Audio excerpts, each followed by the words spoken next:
Welcome back to Hot Take Sports, episode 61. On episode 61 now, we are joined today by a very special guest, current Motor City Cruise guard and former BGSU Falcon, Justin Turner. Justin, welcome to the show. Thanks for having me, man. I'm glad to be here. All right. We're happy to have you, man. Like I said, we're just going to kind of fire some loose questions at you, and we'll see where everything goes. All right, let's do it. All right, so we'll start off. We'll go from the beginning, kind of bounce through, chronological order. So where did you start playing basketball? When did you start playing? And I guess what other sports did you play as a kid? Yeah, no, I was pretty well rounded. It all started, I want to say, around 5 years old. I had an older brother and sister that was real heavy involved in sports. So I kind of transitioned to it kind of easily. I played baseball, track, football. My stepdad was actually a football coach, so I got into that. And, I liked everything. And I want to say basketball came the most natural. Then it also came to a point where when I was doing other sports, I always wanted to go back and play basketball. And it didn't help that my other coaches was always like, hey, you need to focus on this, or basically not take some tension away from basketball. So that only made me gravitate to it more. So I think it just came to a point where I had to choose, and I want to say it came to 6th, 7th grade, and I was like, all right, I think I'm going to go all in with basketball as far as spending my summers to try to get better, playing travel ball, working out constantly, and playing with, middle school and travel teams. So that's where it kind of took that next step. So that's a pretty young age to start just focusing on one sport. So how did you kind of keep away from, burnout starting so young? I don't know. I just think it wasn't forced. It was always a passion. It was never nothing my parents just kind of put on me. I think that's when it kind of get to all right, do I really want to do this? Do I really like it? Is it something that worth using my time for? So I think that it just came naturally. It was my passion, and it wasn't forced. So I think that kind of played the biggest role in that. Where did you go to high school at? I went to Detroit Renaissance. The homegrown.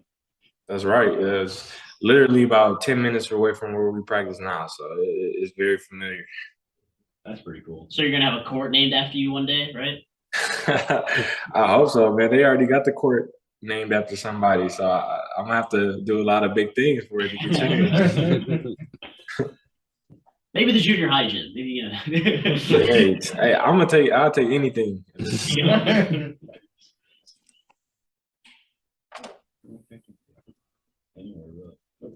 Clayton, you want to go next? Sure. So talk about kind of your experience playing at Renaissance. What kind of guys did you play with, and what was your high school basketball experience like?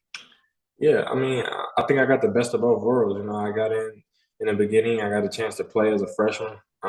Coming off the bench in the beginning and ended up starting, we didn't really have the best situation at first. We weren't really top of the PSL. You had powerhouses like King, Persian, Eastville was starting to come along. So, we had really had to start from the bottom. And then towards my junior, senior year, we ended up turning around, making 2 city championships, losing to 2 really good teams back-to-back, playing in the district championship, just giving us ourselves that opportunity to play in those big-time games, because when I first got there, we wasn't even getting, we was getting the early morning tournament games, and everybody know those aren't really, the 12 o'clock compared to by the time I'm heading out, the 9 o'clock. So, we just put a lot of work in and ended up, making Renaissance basketball at least respectable to what we wanted it to be, because in the early 2000s, they were winning state championships. So it was a tall pecking order to climb, but I think we covered some ground in my time there. Do you have Matt, you can go ahead. That was kind of like us in high school, right? We started and we were, our school pretty much lost every game, and we competed for a conference championship by the end. Yeah. Definitely not on the level that you did. Yeah. Hey, work it. Yeah, we were the tiny school. We're surrounded by cornfields, so yeah. Hey, definitely not. Work is work, man. Winning is hard at any level, no matter where you at. So I respect it, bro. I know it's not easy. Yeah, if you want to learn more about our high school, you can ask Brody about that. Yeah. Okay, bet I'm gonna have to do my homework. There's not much homework to do, It'll probably. take like 15 minutes tops. We got 30, 40 kids in a class. Yeah, no. Yeah, man. Hey, all right, ball is ball. It's all good. So for viewers, I guess right now, how tall are you? What position are you playing? Kind of stuff like that. Just get a little background, I guess. Yeah, so I'm basically 6'4", six. I'm really 6'3" and 3/4, but that's come on now. You gotta give a couple We're extra. giving that quarter inch. We gonna give that. So yeah, but my position is really the same thing I've done my whole life. It's kind of been like a controversy thing, especially transitioning to the pros. But I consider myself a combo guard, a natural two, but can also push the one and make plays for teammates. But I don't want to. Always had the ability, the scoring ability that just came naturally, but also getting others involved. So that having that 1-2-2-1 punch, and so many people look at it in different ways. So I think that's also a unique thing about it. Yeah, for sure. So, where we come from, 6'1", 6'2" usually puts you at The 4, the 5. the spot. 4, maybe even the 5. 6'4", you're definitely a center where we play. So Yeah. you said you were always kind of a guard. Was there like a point where you were like, were you always tall? Did you have like a crazy growth spurt at some point, or? Yeah, I think I was always tall when it came to being in elementary school and then middle school. You kind of stand out as tall. But when I got into the basketball world, it was kind of like I was starting around that average height, especially like my sophomore year. I want to say it was about. I was stuck at 6'1" for a minute, and I finally kind of shot up to like 6'3". And it got to the point where the colleges were like, okay, you're a good size for a guard. And I think I grew a little bit more in college too, like maybe like a half inch. So start scratching at borderline 6'4", and it wasn't really like a just crazy spurt where it was like, Jesus, you scored. I mean, you grew 6 inches, but it was it slowly came each summer as I got bigger and stronger. So it just kind of came naturally. Yeah, I'm still hoping for that 6-inch growth spurt in college. So It can happen, man. no, it's not happening. I'm done. I'm 5'8". All my friends are 6 foot plus, and I'm just a little guy. I'm used to it. So you kind of already brought it up a little bit. What did your college recruiting process look like, and who all talked to you? And so I actually had 2 recruiting processes. I had the first one, obviously coming out of high school, and that one was kind of up and down. I flirted with some high majors. I flirted with schools like Michigan, Xavier, Cincinnati. They really liked me, but they was really hesitant to kind of pull the trigger on offering me. Had most of the mid majors, most of like the MAC, Horizon 10, a couple of Conference USA schools, and what kind of hindered me a little bit is my last summer season of AAU. I didn't really play as much. I kind of changed teams, and it just didn't work out. Just kind of got into a bad situation. Didn't really play that much. So the bigger schools was like, oh, we didn't even see him play his last summer of AAU ball. So it was like, should we take him? And then another big question was, what position we gonna put him at? We're gonna put him at the 1. We're gonna put him at the 2. Like, what is he? So fighting those 2 narratives, but end up choosing Bowling Green and end up kind of all working out from. That's right. All working out from that standpoint, and I think it was a real good decision. What ultimately made you choose BG over any other MAC schools or anything like that? Hey everyone, it's Brady with the Hot Take Sports Podcast. I'd like to take a moment out of this episode to thank the sponsor for today's episode, SeatGeek. Make sure to head on over to SeatGeek for all your ticketing needs, sporting events, concerts, anything else you may need a ticket for. Make sure to use code HTS for $20 off your first purchase. I used it. It saved me a lot of money. My most recent trip to the Browns and Patriots game.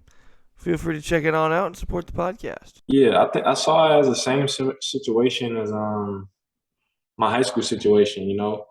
A school with rich tradition, rich program. Got the boosters and got everything they need, but wasn't necessarily where they wanted to be at the time. Got great facilities. It was close to my home. It was right up the street from Detroit. And the coaches was legit. They were trying to get me to come in and be exactly what I was in high school, and I was handle the ball. Obviously, when you do accept that foreign role and being a leader. And I thought it was just, you know, similar fits. So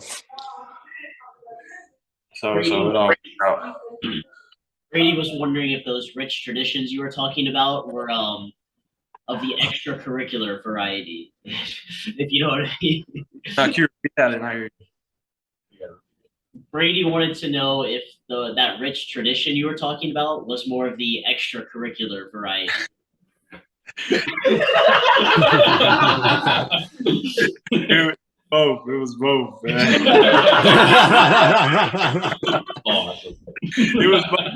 But I didn't even know that though at the time until I got there. And then I was like, okay, it got both restrictions on and off the court.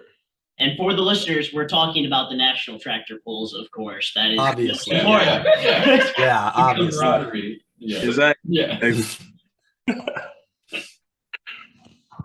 All right. So just kind of dive into your experience as a Falcon. What made BGSU so special in your 5 years here?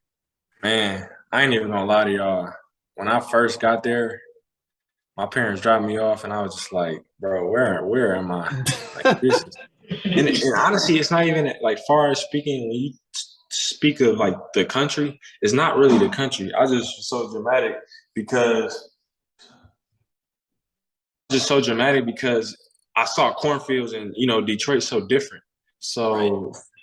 You know, I just had, and it's anybody when they kind of go into college, it's just different, especially when you've been somewhere your whole life. So at first I was kind of anti and standoffish, but by the time sophomore, junior, senior year came, I really loved it, man. The community is behind you, the programs behind you, the people really care for you. They want to see you succeed, they want to see you win, they want to see you do well off the court, they want you to be your best self. So, it really is a special place. And a lot of people won't understand it until they actually go experience it. So, I'm going to be a Falcon until I die. I love Bowling Green. Talk about your relationship with Coach Huger a little bit. What kinds of things do you think he brings to the Falcon program? Yeah, no, me and Coach Huger had a good relationship. I think he brings a certain toughness to it. He's from New York, so he got that New York pride, and he's very competitive. If he can go out there and play, he's going to try to go out there and play even though he can't. He wants to win.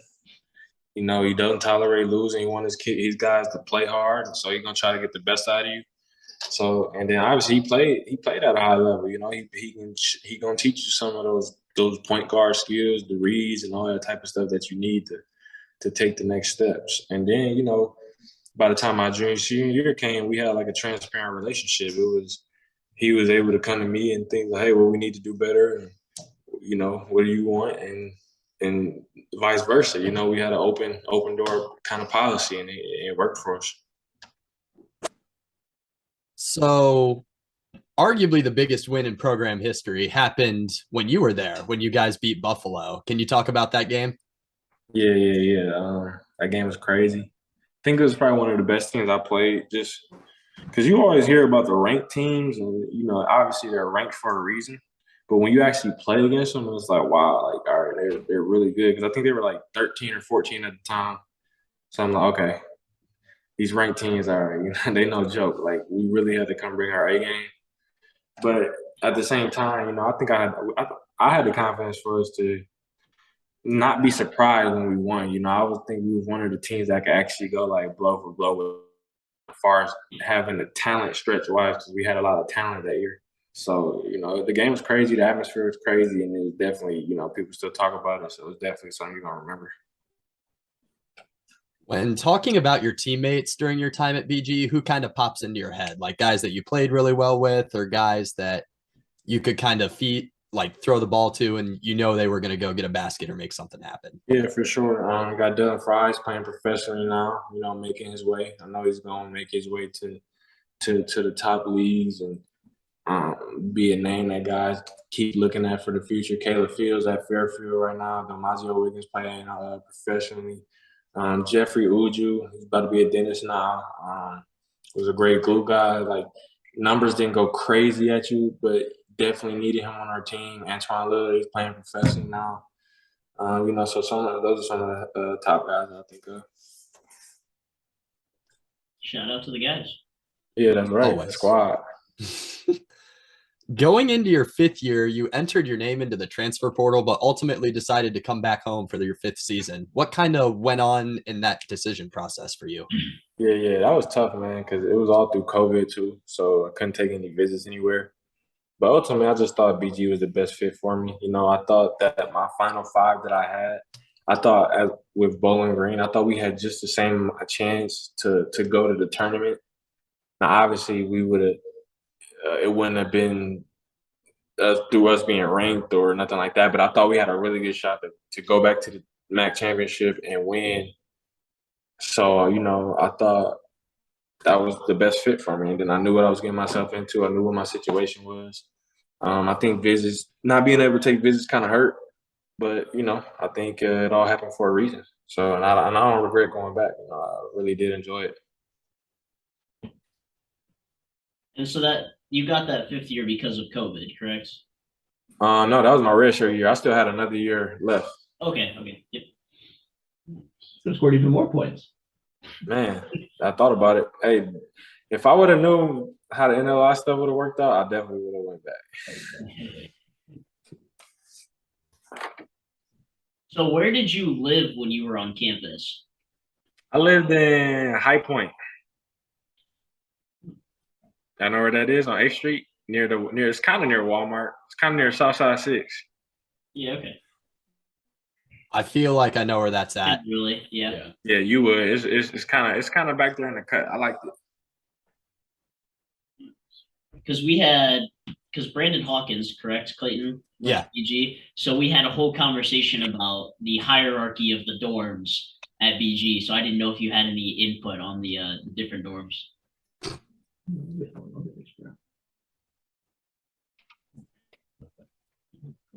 So after BG, talk about kind of preparing for the NBA draft. What did that process look like, and who all did you work out with? Yeah, it felt like a long process, honestly, because my last game of my senior year, I got hurt. So I kind of took some time off, and then before the pre-draft process, it went to me rehabbing and not even doing anything with basketball. And then I signed with an agency, and I was supposed to go out to Arizona to train, and that kind of got delayed. So when I went out there, I kind of just had to get caught up to speed real quick. Ended up getting healthy 100%. So then I ended up working out with about 8 to 9 teams like the Nets, the Suns, man, I feel like it was so long ago, but it was only a year and a half ago. But the Pistons, the Sixers. So yeah, those are some, just to name a few. Was there anything unique about each one? Because I know like a lot of people will talk about like some teams you have to take like mental tests for, and some are more physically based. Was there anything that sticks out that you remember from any of them? Not necessarily. You know, everybody kind of had their own kind of wrinkles to them. You know, some teams focus really on the physical aspect of it. You know, how much of you in shape you were. Some of it was the mental aspect of how well you did in the interviews, if you were honest with them, if you were lying to them. Some of them just wanted to come in and see people's behavior, you know, see how he's going to act in the hotel room, see how you act in the facility, see if you respect the space, people's stuff. You know, so each team had their own thing. And, you know, you just really got to kind of be on point from all angles.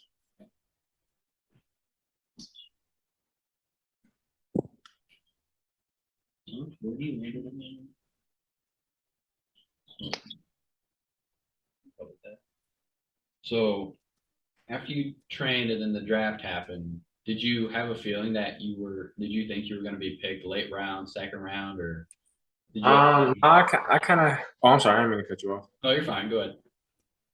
I kind of had a feeling that I would have went, you know, undrafted, but, you know, I had talks that there were possibly E10 two-way conversations. I didn't get either one, but those were kind of the conversations going in my workouts and stuff. So I wasn't, you know, blindsided. And I knew the kind of route that we was going to have to take. So was there like a specific destination or a team you were hoping for, like a G League or a two-way contract after the draft, or were you just hoping for a shot from anybody? No, yeah, pretty much a shot from anybody. I just had to inform myself of like what we was getting ourselves into, and then obviously you want to go to the best kind of situation or best fit, and then, but sometimes you're not. You're just gonna get thrown somewhere, and you kind of got to figure it out. So Yeah. that's kind of how that stuff kind of go. Oh, I'm not paused, am I? No, you're good. Okay, somebody's calling me. I think you change directions, but otherwise you're fine. There you go. You're good now. You're back. There we go. All right. You're back.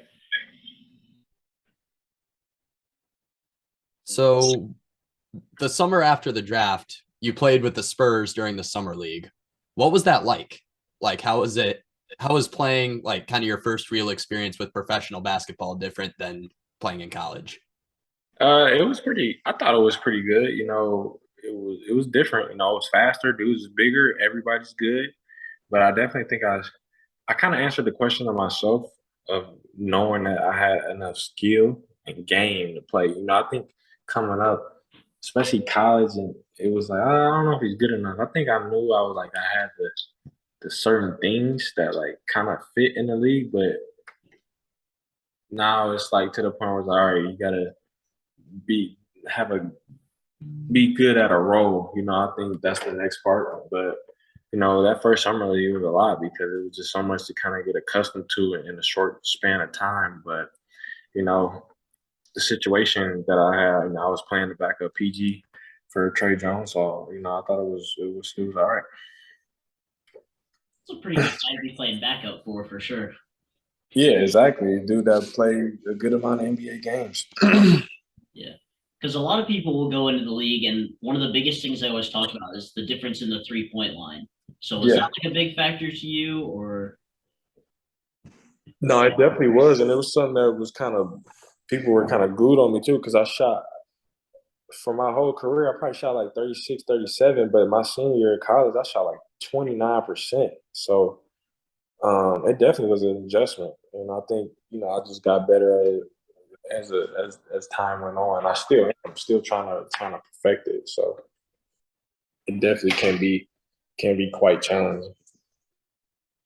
So are there any major adjustments you've made to your game so far now that you've gotten into the league? Because a lot of dudes they'll come back from the summer and they'll have a completely different shot form, or they'll be working on certain moves. Is there anything like that you can kind of give us some insight into? Yeah, definitely. I've always overall just work on my game in general. So I clean up a lot of ball handling. The biggest thing I think that, as far as messing with my shot, was we kind of got my pocket a little higher. I think in the beginning of the season, I was dropping the ball a lot, and I think it affected kind of my shot and really just keeping my pocket, kind of in the middle of my chest and make sure I'm not dipping and really just trying to shoot the same way every time. Other than that, trying to sharpen up my ball screen skills, reading the pick and roll, and then becoming a knockdown shooter and being the best defender I can be. Those are kind of, my lanes of where I would kind of fit in if trying to be a guard in the league. Yeah, absolutely. Because like you said, everybody's bigger, longer, faster when you get to that Exactly. level. So having that higher shot definitely is gonna. You see a lot of people be raising their shots even higher as it keeps going. So Yeah, exactly.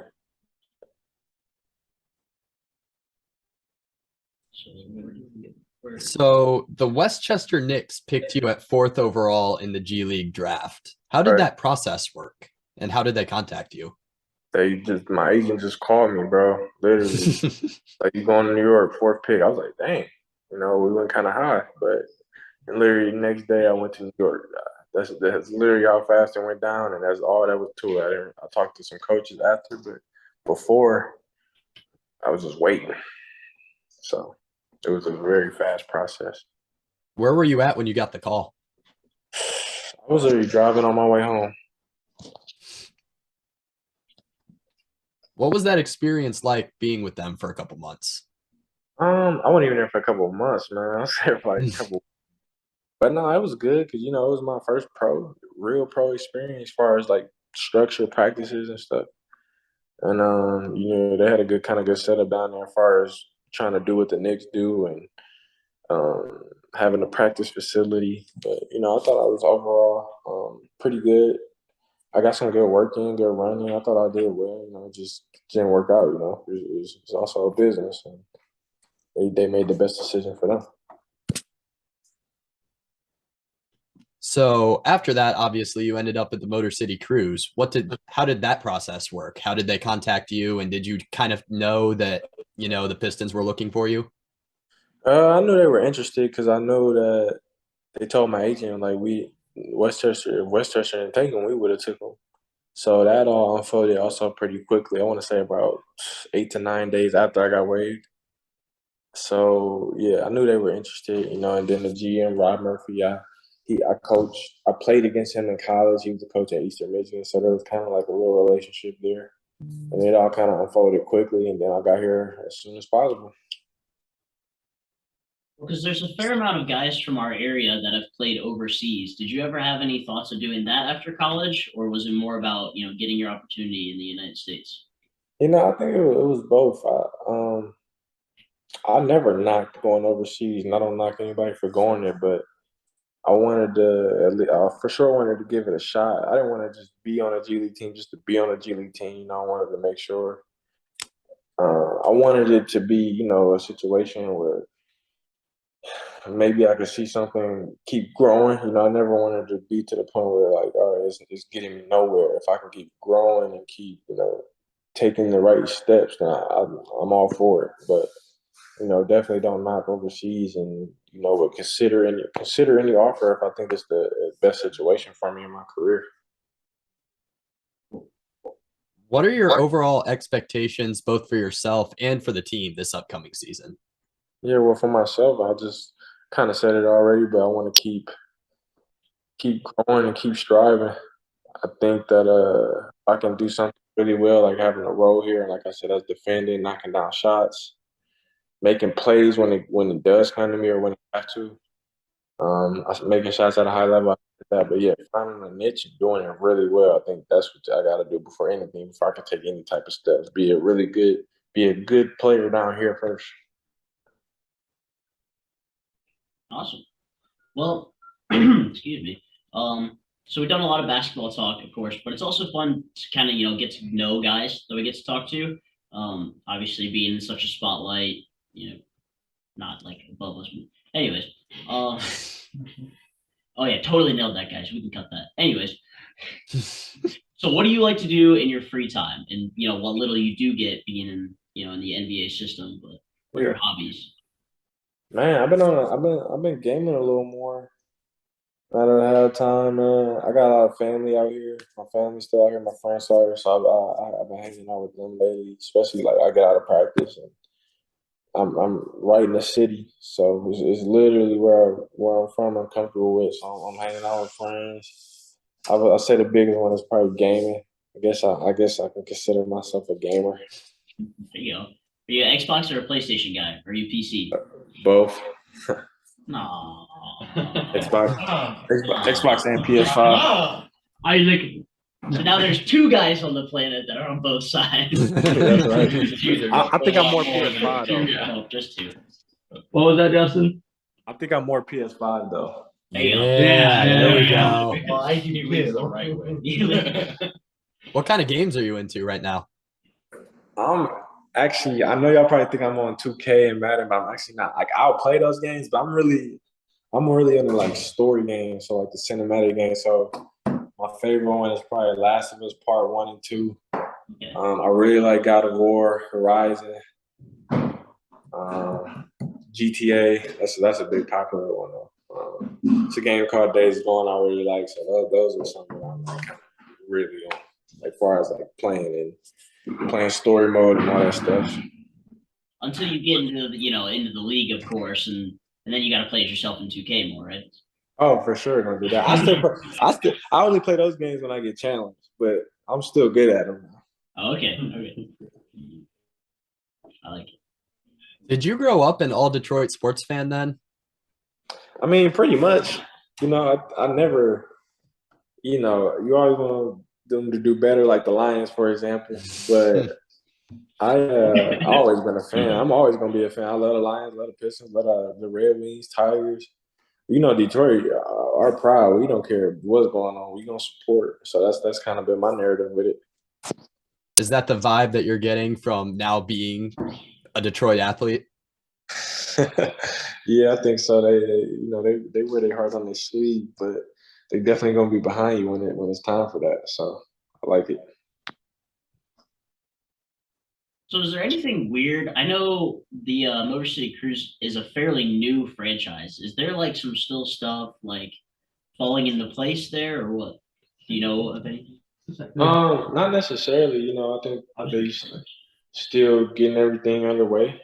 This be our second year, our second season. So we had a real good season last year. So we just kind of want to take that next step again and just, be a force and be reckoned with. I think they want to, make a real G League program here. So it's definitely respectable. For sure.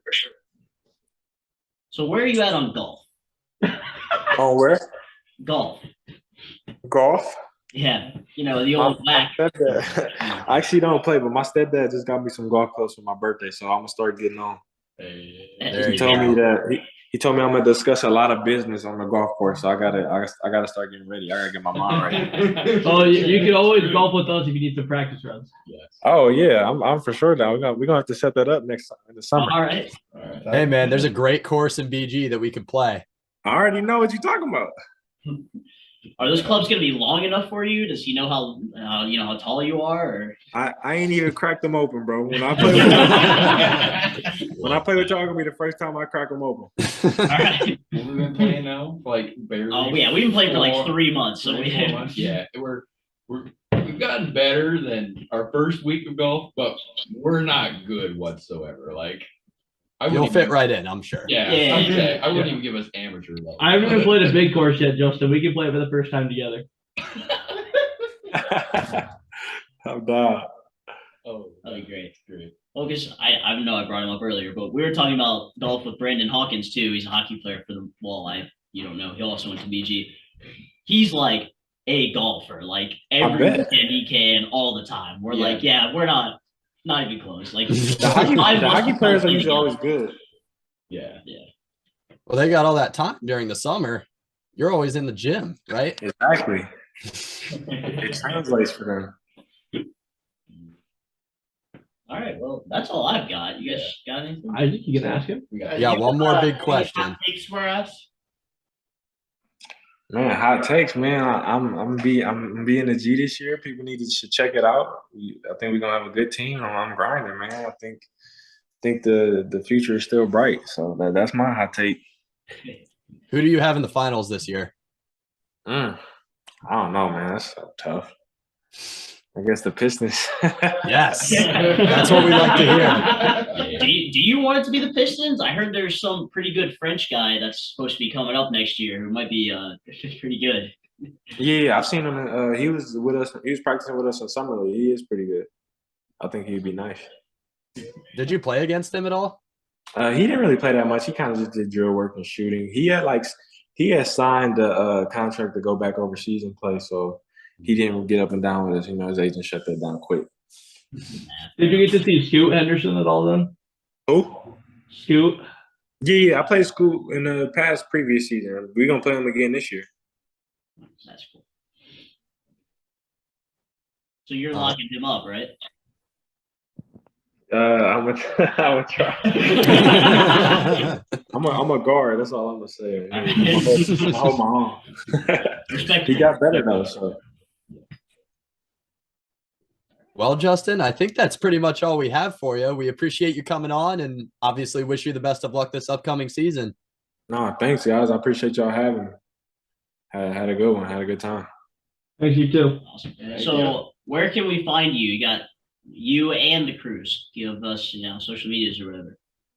Oh yeah, you can find my Instagram, Justin1Turner, and then you can find the Motor City Instagram, Motor City Cruise, and just be tapped into that because it's gonna get rolling soon, and we always posting something about what's going on, so you definitely can follow with that. Awesome, we really appreciate it. Yep, thank you. All right, guys, thanks you. I appreciate y'all.